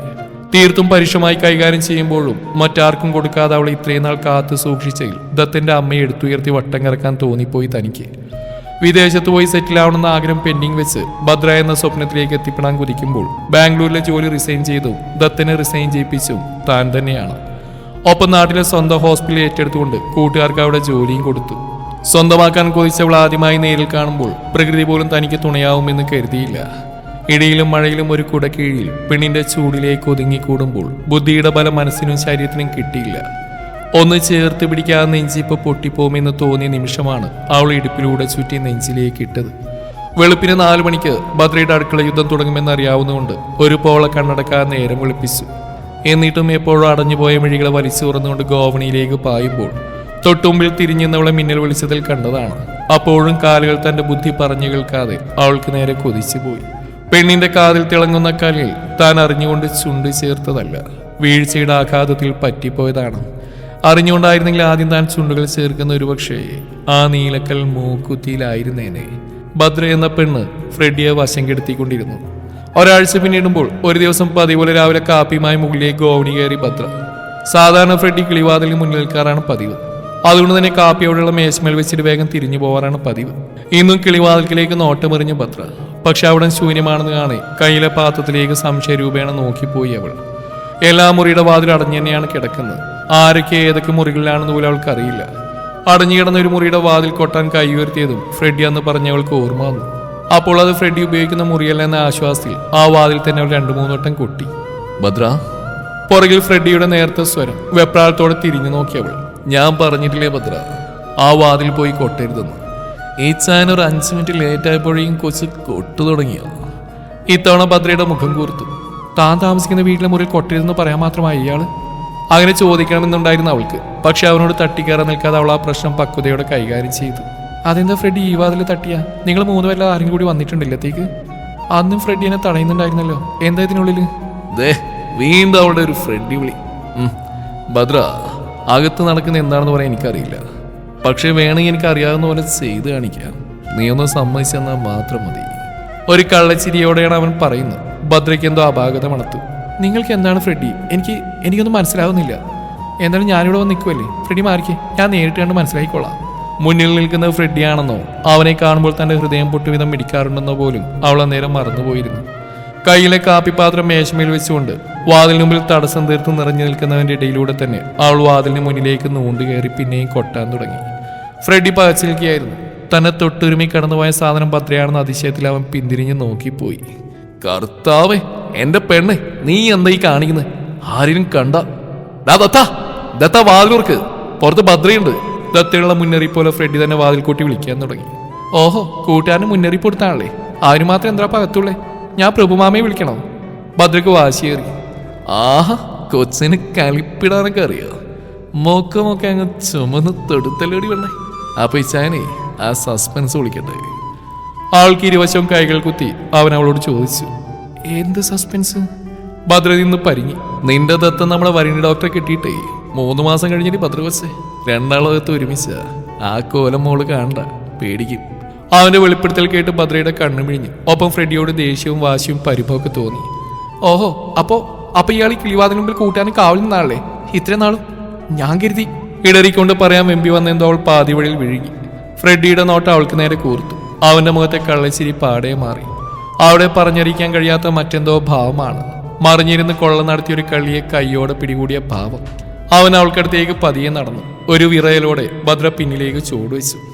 വേണ്ട, ഇയാൾ അവിടെ തന്നെ നിന്നോ. ഞാനോടൊന്നും പറയില്ല. എൻ്റെ അടുത്തേക്ക് വരരുത്. ഇടറിപ്പോകുന്ന ശബ്ദത്തിൽ വാക്കുകൾ ചേർത്ത് വെക്കാൻ നന്നേ ശ്രമിച്ചു അവൾ. വേഗത്തിൽ പിന്തിരിഞ്ഞോടാൻ നേരം അവളുടെ തലയുടെ പുറകിൽ ചുറ്റിവെച്ചിരുന്ന തോർത്തിൽ പിടിച്ച ഒറ്റ വലിയായിരുന്നു ഫ്രെഡി. തോർത്തിനൊപ്പം ചുറ്റിയിരുന്ന മുടി വലിഞ്ഞ വേദനയിൽ അവൾ നെരിവ് വലിച്ചു. ഭദ്രയുടെ പുറംഭാഗം അവന്റെ ദേഹത്തേക്ക് അമർന്ന നിമിഷം അവളെയും കൊണ്ട് വേഗത്തിൽ തിരിഞ്ഞവൻ ചുമരിലായി ചേർത്തു വെച്ചു. ഭദ്ര തനിക്ക് ഇരുവശവും കൈകൾ കുത്തിവെച്ച് നോക്കി നിൽക്കുന്നവനെ വല്ലാത്തൊരു പിടപ്പോടെ നോക്കിപ്പോയി ഭദ്ര. ഇയാൾ എന്തീ കാണിക്കുന്നത്? ഇയാൾ കരുതും പോലെ തന്നെയാ. ഞാൻ ഒച്ച വെക്കൂട്ടോ. അടങ്ങ് ഭദ്ര കൊച്ചേ, കുറച്ചു നേരം നിൽക്കുക. എനിക്ക് ചിലത് പറയാനുണ്ട്. വേണ്ട, എനിക്കൊന്നും കേൾക്കണ്ട. ഇതൊന്നും ശരിയല്ല കേട്ടോ. അപ്പൊ ആതിരാരാ? ഇയാളുടെ ഭാര്യയാണോ? നിങ്ങൾ അവളൊരു മുറിയിലായിരുന്നില്ല ഇത്രയും ദിവസം? ഞാനെല്ലാവരും വിളിച്ചു കൂട്ടാൻ പോവാ. ഇവിടെ എന്താ നടക്കുന്ന എല്ലാവരും അറിയട്ടെ. പെയ്യാൻ വെമ്പുന്ന കണ്ണുകൾ എത്ര ശ്രമിച്ചിട്ടും തടയാൻ അവൾക്ക് സാധിച്ചില്ല. വീറോടെ പറയുമ്പോൾ അവളിൽ തേങ്ങലുകൾ ഉയർന്നു. ഫ്രെഡി ഒന്ന് ചിരിച്ചു. കൂടുതൽ ചിന്തിച്ച് തല ഇങ്ങനെ പോക്കാതെ ഭദ്ര. എല്ലാവരോടും നമുക്ക് എല്ലാം പറയാം. പക്ഷെ ഇപ്പൊ ഫ്രെഡി ചായനെ പറയാനുള്ളത് ഭദ്ര കൊച്ചിനോടാ. അതേ, ഈ സുന്ദരി കൊച്ചി ഈ ചായന്റെ ഹൃദയം തുളച്ച് അകത്ത് കയറി കൂടിയിട്ട് ഇപ്പൊ കുറെ നാളായി. ദത്തന്റെ ഫോണിലാ ഈ മുഖം ഞാൻ ആദ്യമായിട്ട് കാണുന്നു. പിന്നെ അവൻ പറഞ്ഞ കൊച്ചിന്റെ ജാതകം വരെ എനിക്കറിയാം. പണ്ട് ലാരേട്ടൻ പറഞ്ഞ പോലെ എല്ലാം മനസ്സിലാക്കി കഴിഞ്ഞപ്പോ ഭ്രാന്ത് പിടിപ്പിക്കുന്ന പോലെ ഒരു ഇഷ്ടം എനിക്ക് അങ്ങോട്ട് തോന്നി. നിന്നെ നേരിൽ കണ്ടതുകൂടി പറയാനാ ഞാൻ അവൻ്റെ കൂടെ ഇവിടേക്ക് വന്നു. അപ്പോൾ ഭദ്രകൊച്ചേ, ഞാൻ ഫ്രെഡി, ഡോക്ടർ ഫ്രെഡി കുര്യൻ, ദത്തൻ്റെ ഫ്രണ്ടാ. ഒരുമിച്ച് പഠിച്ച, ഇപ്പോൾ ഒരുമിച്ച് വർക്ക് ചെയ്യുന്നു. ബാംഗ്ലൂർ തന്നെയാ. നാട്ടിൽ കോട്ടയം. നാട്ടിൽ എനിക്ക് സ്വന്തമായിട്ടൊരു ഹോസ്പിറ്റലൊക്കെ ഉണ്ട്. അപ്പച്ചനും അമ്മച്ചിക്കും ഒറ്റ വിത്ത്. നാട്ടിൽ അത്യാവശ്യം ഫേമസാ. കുരിശിങ്കൽ കുര്യനും ഫാമിലിയും. നിന്നെ പോറ്റാനുള്ളൊക്കെ അവിടെ സെറ്റാ. അപ്പൊ എന്നാ പറയുക, ഈ ഫ്രെഡി ചാനങ്ങ് തൂക്കിട്ടടി കൊച്ചേ നിന്നെ. അവന്റെ പരിചയപ്പെടുത്തൽ കേട്ട് ഏറെ നേരം കണ്ണുമിഴിച്ച് നളിമ ചിമ്മി കൊണ്ട് സ്വഭാവത്തിലേക്ക് തിരികെ വന്നു. പ്രഭുമാമേ! ഒറ്റ നിലവിയായിരുന്നു ഭദ്ര. മാതാവേ, ഈ പെണ്ണ്! അവളുടെ വായ പൊത്തി പിടിച്ചുകൊണ്ടാണ് അവളിലേക്ക് അമർന്നു. ആ നിമിഷം തന്നെയാണ് ഉറക്കച്ചടവോടെ ദത്തനും വരണിയും വാതിൽ തുറന്ന് പുറത്തേക്ക് വന്നു.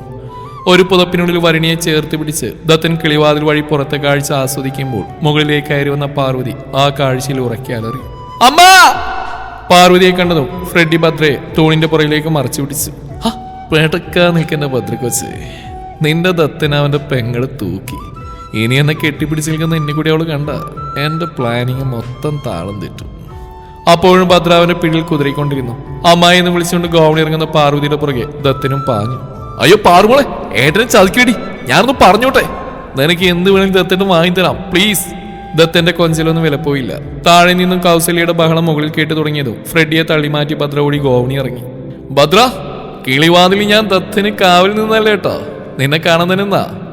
ഒരു ചിരിയോടെ ഫ്രെഡി ഉറക്കെ വിളിച്ചു പറഞ്ഞു. നെഞ്ചത്തടിച്ച് നിലവിളിക്കുകയാണ് കൗസല്യ. ദത്തിൽ നിന്നും വരണിൽ നിന്നും സമാധാനപരമായി കാര്യങ്ങൾ ചോദിച്ച് മനസ്സിലാക്കിയാണ് പ്രഭു. മുത്തശ്ശൻ അവിടെയും മൗനം പോണ്ടു. സ്വന്തം ഏട്ടനെ കാട്ടിക്കൊടുത്ത അഹന്തയിൽ നിൽപ്പുണ്ട് പാർവതി. ഫ്രെഡിയും മാതിരിയും കാഴ്ചക്കാരായി നിന്നതേയുള്ളൂ. അവർക്ക് അവിടെ ഒന്നും ചെയ്യാനില്ലായിരുന്നു. 5 വർഷമായിട്ടുള്ള പ്രണയമാണ് ദത്തന്റെയും വരണിയുടെയും. 3 മാസം മുമ്പ് വിവാഹം കഴിഞ്ഞു. അതുകൊണ്ട് അവർക്ക് പകരക്കാരായി സംസാരിക്കേണ്ട കാര്യമില്ലെന്ന് തോന്നി ഫ്രെഡിക്ക്. ഇങ്ങനെ കരഞ്ഞ് നിലവിളിക്കാൻ മാത്രം നിന്റെ ആരെങ്കിലും ചത്തോടി. അവനൊരു അബദ്ധം പറ്റി. ഇനി എന്തായാലും അവൻ ഇഷ്ടപ്പെട്ട പെൺകുട്ടി കൊണ്ട് തന്നെ വിവാഹം കഴിപ്പിച്ചു കൊടുക്കാം. രഹസ്യ വിവാഹം നടന്ന് ഒരുമിച്ച് താമസിച്ചും പുറത്താരും അറിയാണ്ട് വരണിയുടെ വീട്ടുകാരായിട്ട് ആലോചിച്ച് നല്ലൊരു മുഹൂർത്തം അങ്ങ് നോക്കാം. പ്രഭു അന്തിമ തീരുമാനം പറഞ്ഞു. അയ്യോ, എങ്കിലും എന്റെ മോനെ നായര് പെണ്ണിനെ കെട്ടേണ്ടി വന്നല്ലോ.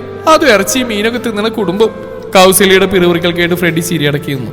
2 പ്ലേറ്റ് പോത്ത് ബിരിയാണി 1 മിനിറ്റ് കൊണ്ട് കഴിച്ചു തീർക്കുന്നവനാണ് വരണിയുടെ പുറകിൽ ഒളിച്ചിലിംഗം ദത്ത നമ്പൂതിരി എന്നോർത്താണ് ഫ്രെഡി ചിരിച്ച്. എനിക്കൊരു കാര്യം പറയാനുണ്ട്. ഭദ്രയുടെ അടുത്തേക്ക് പതിയെ നടന്നു വന്ന മുത്തശ്ശൻ. ഈ നിൽക്കണ പെൺകൊച്ചിന് പ്രായം 27. ആ കാര്യം എല്ലാവരും തരത്തിന് മറന്നിരിക്കണോ. ദത്തന്റെ വേളി കഴിയും മുമ്പ് ഭദ്രയുടെ വേളി നടത്തണം. ഇല്ലാച്ചാ നാട്ടുകാരെന്താ പറയാ. ഈ വയസ്സിനൊരു അഭിപ്രായം പറഞ്ഞു എന്നേ ഉള്ളൂ. ഇനിയിപ്പോ പിടിച്ചില്ലാച്ചാ അതങ്ങോട്ട് കേട്ടില്ല എന്ന് കരുതിക്കോളൂ. മൗനം പൂണ്ടിരുന്ന മുത്തശ്ശന് അത്രയെങ്കിലും പറയാതെ പറ്റില്ലായിരുന്നു. വരണിയുടെ വീട്ടിൽ വിവരം അറിയിച്ചു. കാര്യങ്ങൾ നേരത്തെ അറിയാവുന്നതുകൊണ്ട് അവർക്ക് എതിർപ്പൊന്നും ഉണ്ടായിരുന്നില്ല. അടുത്ത മുഹൂർത്തത്തിൽ തന്നെ വിവാഹം നടത്താൻ തീരുമാനമായി. ഇന്നെല്ലാവരും അവരുടെ വീട്ടിലേക്ക് തിരികെ പോകുന്ന തിരക്കിലാണ്. ഇനി വിവാഹ ദിവസമായിരിക്കും അടുത്ത ഒത്തുചേരൽ. ഈ ദിവസങ്ങളിലൊക്കെയും ഫ്രെഡി ഭദ്രയോ നോക്കുകൂടി ചെയ്തിരുന്നില്ല. അവനില്ലത്തേക്ക് വന്നേ പിന്നെ ആ നോട്ടവും അവന്റെ സാമീപ്യവും കുളിര് പരത്തുന്ന അനുഭവങ്ങളായിരുന്നു എന്ന് ഏതോ ഒരു നിമിഷം ഭദ്ര ചിന്തിച്ചു പോയി. പറഞ്ഞറിയിക്കാൻ കഴിയാത്തൊരു നോവ് തന്നെ വന്ന് മൂടുന്ന് ഭദ്ര അറിഞ്ഞു.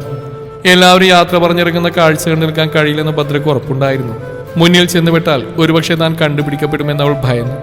ഓർത്തുകൊണ്ട് അടുക്കള ചായ്പിൽ നിൽക്കുമ്പോഴാണ് കൗസല്യ അവിടേക്ക് വന്ന്, ഭദ്രേ ഡി നിന്നെ പെണ്ണാണെന്നൊരു കൂട്ടി വരുന്നുണ്ട്. ഇനി നിന്നോട് വെച്ചുകൊണ്ടിരുന്നിട്ട് എന്റെ ചെക്കന് ശാപൊന്നും ഏക്കണ്ട. അധികം ദൂരെയുള്ളവരൊന്നല്ല, ഇവിടെ അടുത്തുള്ള ഒരു മനയിലെ നമ്പൂരിയാ. നിനക്ക് പറഞ്ഞാറി, നീ സ്ഥിരം പോകുന്ന ശിവക്ഷേത്രത്തിലെ പൂജാരി പത്മനാഭൻ നമ്പൂതിരി. കൗസല്യ പറയുമ്പോൾ ഭദ്രയൊന്ന് ഞെട്ടി. തന്റെ പ്രഭുമാമയോളം പ്രായമുണ്ട് അയാൾക്ക് ഓർമ്മ വന്നു ഭദ്രയ്ക്ക്. ശരിയാ, അങ്ങേർക്ക് അല്പം പ്രായമുണ്ട്. രണ്ടാം വേളിയാ. ആദ്യ ഭാര്യ മരിച്ചിട്ട് 1 വർഷം കഴിഞ്ഞു. വയസ്സാങ്കാലത്ത് അയാൾക്കൊരു തുണ വേണ്ടേ? നിന്നെ എന്നും കാണുന്ന അങ്ങേര് അങ്ങനെ മനസ്സിൽ കയറി കൂടിയതാത്രേ. ഈ ഇല്ലത്തോളം വലുതന്നെ അവിടുത്തെ പോരാഞ്ഞ സ്വത്തുക്കൾ വേറെ. ഇനി അയാൾ കിടപ്പിലായി മരണപ്പെട്ടാലും നിനക്ക് അവിടെ സുഖമായിട്ട് കഴിയാം. അങ്ങേരുടെ മോനും ഭാര്യയും കുട്ടികളൊക്കെ ശുദ്ധ പാവങ്ങളാ. കൗസല്യ പോയതും നേരിതിന്റെ അറ്റം വായിൽ തിരികെ ഭദ്ര അകത്തേക്ക് ഓടി.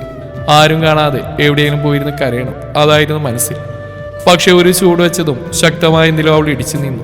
പാന്റിന്റെ ഇരുപോക്കിലും കൈകടത്തി നിൽക്കുന്നവന്റെ നോട്ടം ഇത്തവണ അവൾക്ക് കാണാൻ സാധിച്ചില്ല. അത്രമാത്രം നിറഞ്ഞു പോയിരുന്ന അവളുടെ കണ്ണുകൾ അപ്പോൾ. സമയം ഉച്ചയോടടുത്ത് മുറ്റത്ത് വാഹനങ്ങൾ വന്ന് നിൽക്കുന്ന ശബ്ദം ഭദ്ര കേട്ടിരുന്നു. ഭദ്ര, ആതിരയും വരുണിയുമാണ്. തലയിണയിൽ നിന്ന് മുഖമുയർത്തി നോക്കിയ ശേഷം അവൾ എഴുന്നേറ്റിരുന്നു. ഭദ്ര, ഞങ്ങൾ ഇറങ്ങുക. ഇനി ഇവളുടെയും തത്തനെയും കല്യാണത്തിന് കാണാം. നിന്നെ പെണ്ണ് കാണാൻ ആരൊക്കെ വന്നിട്ടുണ്ട്. വേഗം റെഡിയായി വരാൻ പറഞ്ഞു തത്തന്റെ അച്ഛൻ.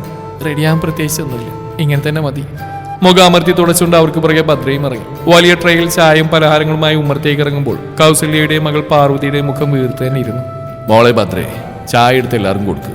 മുഖം കുനിച്ച് നിൽക്കുന്ന ഭദ്രയെ നോക്കിയാണ് പ്രഭു പറഞ്ഞു. ചായയുമായി മുഖം കുനിച്ച് നിൽക്കുമ്പോൾ വന്നവർ ഒരു സ്ത്രീയും 2 പുരുഷന്മാരുമാണെന്ന് അവർക്ക് മനസ്സിലായി. കോച്ച് ഞങ്ങൾ നോക്കത്തില്ലായോ? ആ ചോദ്യം കേട്ടത് മുന്നിലിരിക്കുന്ന സ്ത്രീയെ മുഖമുയർത്തി നോക്കി ഭദ്ര. തൂവെള്ള നിറത്തിലുള്ള സാരിയാണ് അവരുടെ വേഷം. തന്നെ നോക്കി പുഞ്ചിരി തോന്നുന്ന ആ സ്ത്രീയുടെ വെളുത്ത തുടുത്ത മുഖം ആരെയോ ഓർമ്മപ്പെടുത്തും പോലെ തോന്നിപ്പോയി അവൾക്ക്. ചെക്കന് ചായ കൊടുക്കുന്നില്ലേ മോളെ? അവരുടെ തൊട്ടടുത്തിരിക്കുന്ന മധ്യവയസ്കനാണ് ആ ചോദ്യം ചോദിച്ചത്. വെളുത്ത ജുബയും മുണ്ടും ധരിച്ച ആ മനുഷ്യന്റെ നെഞ്ചിൽ ചേർന്നൊട്ടി കിടക്കുന്ന വലിയ സ്വർണ്ണ കുരിശുമാലയിൽ അവളുടെ സംശയം മുടക്കി നിന്നു.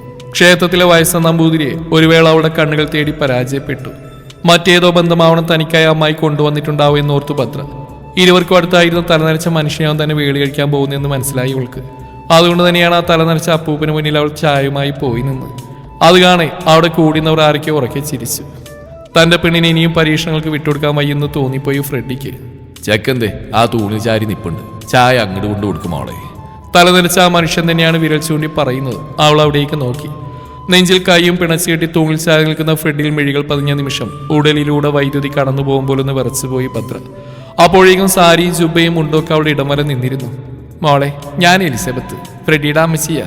ഇതവന്റെ അപ്പച്ചനാ കുര്യൻ. എനിക്കും ഇശാനും മോളെ നല്ലപോലെ അറിയാം. അതായത് ഫ്രെഡി മോളെ അറിഞ്ഞു തുടങ്ങി അന്നു മുതൽ. പണ്ട് മുതലേ അന്ന് ഒളിക്കാതെ അല്ല ഈ അമ്മച്ചിയോട് അപ്പച്ചനോട് അവൻ പറയായിരുന്നു. അവന്റെ മനസ്സിൽ മുട്ടിയിട്ട മോളോടുള്ള ഇഷ്ടവും അവൻ പറഞ്ഞു. മോൾക്ക് ഇഷ്ടമായിച്ചാ നമുക്ക് നിങ്ങളുടെ വിവാഹം ഉടനെ അങ്ങ് നടത്തിക്കളയാം. അതേ മോളെ, വയസ്സായ നമ്പൂരിമാർക്ക് വെച്ച് വിളമ്പി തീർക്കേണ്ടതല്ല മോളുടെ ജീവിതം.